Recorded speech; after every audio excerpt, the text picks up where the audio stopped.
If I want to create some animation, I need to first of all create a shape. So I'm going to be using this tool here. I can use a rectangle tool, a round tool, or an ellipse tool. I'm going to now change the color from red to, for instance, purple. The stroke here is currently white. I can change it to dark blue if I want. 2 pixels is the thickness of the stroke. I can change the value by clicking and entering 15 pixels, which is going to be a fairly thick stroke. And I'm going to now click and drag.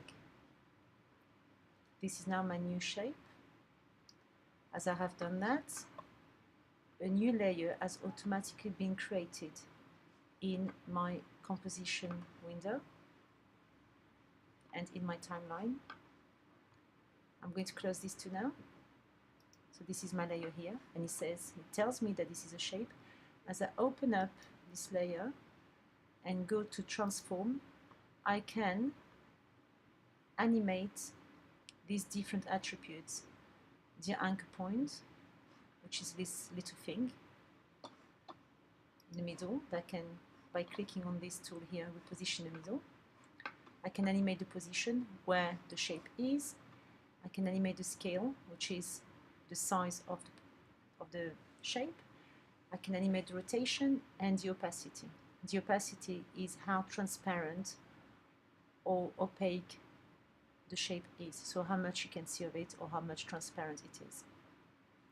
So for instance, if I wanted the shape to move from left to right, I will need to select the selection tool, position my shape at the beginning here, make sure that my cursor is positioned at the beginning too, click on a stopwatch for position. This would automatically create a keyframe.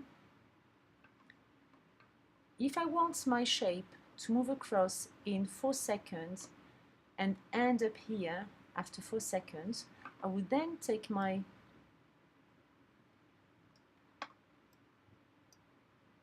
time indicator to 4 seconds and drag my shape across. As I'm doing this, you can see that After Effects has automatically created a keyframe for me.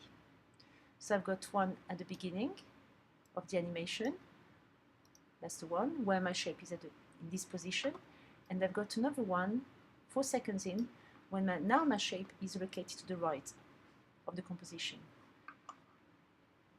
This is my work area.